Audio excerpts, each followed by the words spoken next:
السلام علیکم ناظرین، آپ دیکھ رہے ہیں ہمارا YouTube channel Pakistan writers wing. میں ہوں آپ کا میزبان محمد عبداللہ۔ ناظرین، آج ہم آپ کی خدمت میں 18ویں پارے کا خلاصہ بیان کریں گے۔ 18ویں پارے کا آغاز سورہ مومنون سے ہوتا ہے، جس میں اللہ تعالیٰ نے مومنوں کے اس گروہ کا ذکر کیا ہے جو جنت میں سب سے بلند مقام یعنی فردوس کا وارث ہوگا۔ اللہ تعالیٰ ہمیں بھی ان لوگوں میں شامل فرمائے۔ لیکن اس کا یہ بتا دیا ہے کہ وہ کون ہوں گے اور کیا کرتے ہوں گے۔ تو قد افلح المؤمنون الذین هم فی صلاتهم خاشعون والذین هم عن اللغو معرضون۔ تو وہ لوگ ہوں گے جو نمازوں کے اندر خشوع اور خضوع کو، خشیت الہی کو اختیار کرتے ہوں گے۔ نمازیں ایسے پڑھتے ہوں گے کہ نماز پڑھنے کا حق ادا کرتے ہوں گے، ایسے نہیں بس آ رہے ہیں اور جا رہے ہیں، بس یہ ہو گئی، بس فرض پڑھے ہیں اور دھیان کہیں اور ہے، نماز ہو رہی ہے دھیان کہیں اور ہے، بس ابھی یہی پتہ ہے کہ ابھی اسلام پھیرنا ہے اور پھر کیا کرنا ہے۔ یہ نہیں، عبادت ایسے کی جائے اور نماز بالخصوص ایسا معاملہ ہے، ایسے ادا کریں جیسا کہ سورۃ فاتحہ ہے۔ وہ یقیناً اللہ رب العالمین سے ویسے بھی پوری نماز ایک کلام، گفتگو ہے اللہ تعالیٰ سے۔ پھر اللہ تعالیٰ سے گفتگو کرتے ہوئے نا ادب آداب ہوتے ہیں، لحاظ ہوتا ہے، خشیت ہوتی ہے، عاجزی ہوتی ہے، انکساری ہوتی ہے، سکون ہوتا ہے، ٹھہراؤ ہوتا ہے۔ اللہ رب العالمین ہمیں یہ ساری چیزیں پیدا فرمائیں۔ تو پہلے نمبر پر کہ وہ نمازوں میں خشیت، خوف اس کو اختیار کرتے ہیں اور لغویات سے اجتناب کرتے ہیں۔ لغویات میں فضول گفتگو، بیہودہ گفتگو، لغو کلام، گالیاں، بد اخلاقی گفتگو، بد تہذیبی، یہ ہے۔ اور اس کے علاوہ مفسرین نے اور علماء نے اور اساتذہ نے لغویات کے اندر غلط لٹریچر کو بھی شامل کیا ہے، جس کا کوئی حاصل اصول نہیں ہے، جھوٹ پہ جھوٹ لکھا جا رہا ہے، جھوٹ پہ جھوٹ سنایا جا رہا ہے، اور یہ ساری چیزیں اسی میں شامل ہیں۔ اور اس کے بعد زکوٰۃ کو ادا کرتے ہیں صحیح طریقے سے، وقت پر، امانتوں اور وعدوں کی پاسداری کرتے ہیں، امانت کی خیانت نہیں کرتے بلکہ وعدوں کو بھی پورا کرتے ہیں۔ اور اس کے بعد اپنی پاک دامنی کا تحفظ کرتے ہیں، اپنی بیویوں اور لونیوں کے علاوہ کسی سے خلوت اختیار نہیں کرتے۔ اور اس وقت ابھی لونیوں والا معاملہ کوئی نہیں ہے، تو بیویوں کے علاوہ کسی کی بھی خلوت اختیار کرنا کسی صورت جائز نہیں ہے، کسی صورت اس کی اجازت نہیں ہے۔ اس کے علاوہ اس سورہ میں اللہ رب العالمین نے انسان کی پیدائش کا تفصیلی ذکر کیا ہے کہ اللہ تعالیٰ نے انسان کو نطفے سے بنایا، پھر نطفے سے لوتھڑا بنایا، پھر لوتھڑے کو بوٹی بنایا، پھر ہڈیاں اور ہڈیوں پر گوشت ڈایا، پھر ایسی صورت دی کہ وہ مکمل انسان بن کر سامنے آیا۔ اور اس کے علاوہ یہ فرمایا کہ اللہ کا جب عذاب آئے گا تو یہ جو اللہ کی آیات کو نہیں مانتے، پھر یہ چیخیں اور چلائیں گے، لیکن ان کا چیخنا چلانا ان کو کوئی فائدہ نہیں دے گا۔ اور یہ عذاب کیوں آئے گا؟ یہ قرآن مجید کی آیات کا انکار کرتے ہیں۔ ہم بھی دیکھیں کہ ہم پریشانیوں میں کیوں ہیں، کہیں ہم تو قرآن مجید کی آیات، قرآن کے احکامات کا انکار تو نہیں کر رہے۔ یہ میں نے اور آپ نے غور کرنا ہے۔ اس کے علاوہ اللہ رب العالمین نے اس حقیقت کو بھی بیان فرمایا ہے کہ ایک طرف کفار مکہ آپ کو صادق اور امین کہتے ہیں، اور دوسری طرف آپ صلی اللہ علیہ وآلہ وسلم کا انکار بھی کرتے ہیں، حالانکہ ان کو ایسا نہیں کرنا چاہیے، لیکن وہ مانتے کیوں نہیں ہیں؟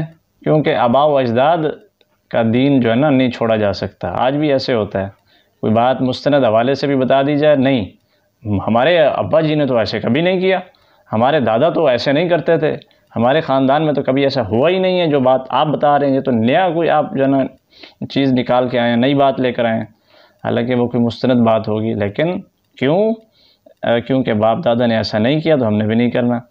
یہ غلط روش ہے۔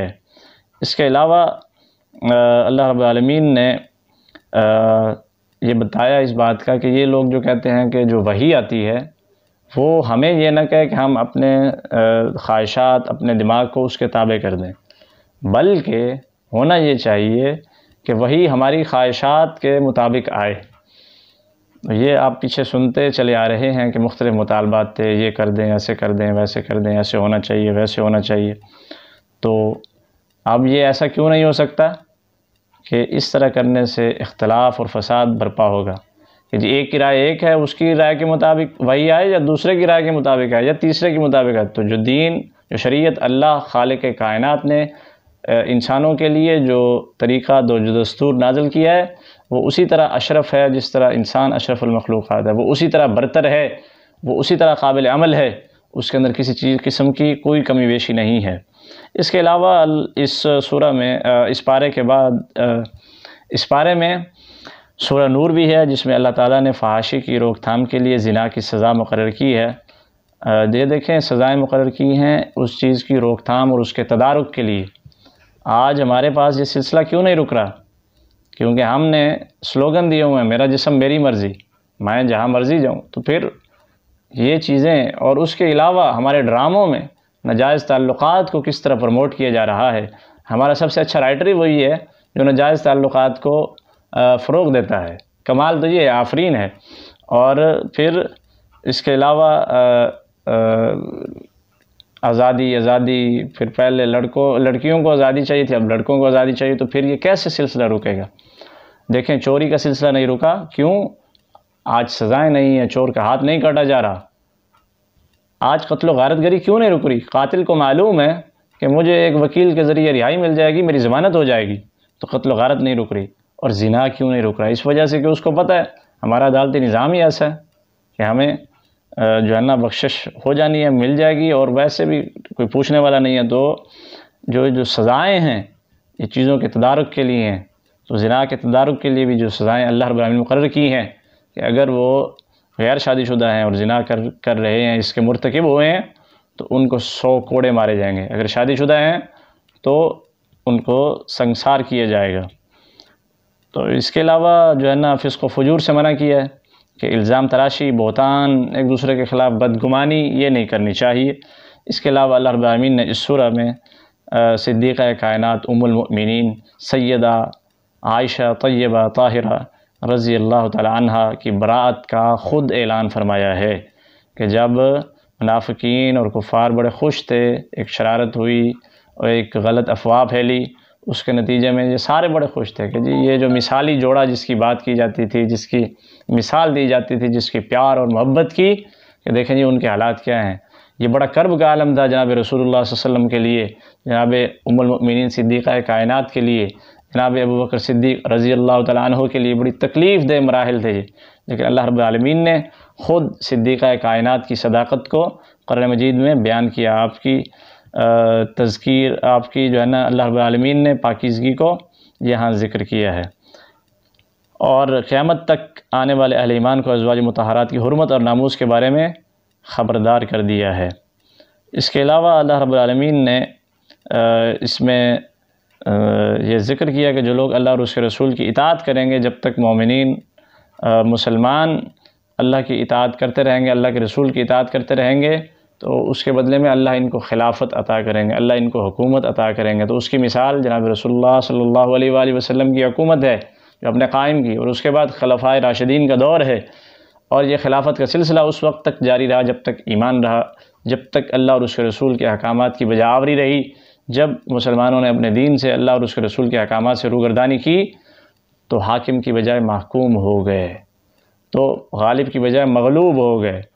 جب لوگوں پر راج کرتے تھے، جب دین اور اللہ اور اس کے رسول کی اطاعت اور احکامات کو چھوڑا، تو لوگوں نے ان پر راج کرنا شروع کیا، اور آج تک جاری ہے، اور یہ تب تک جاری رہے گا، تب تک دوبارہ خلافت نہیں آ سکتی، اس طرح کا انداز نہیں آ سکتا جب تک کہ مسلمان اللہ اور اس کے رسول کے تابع نہیں ہو جاتے۔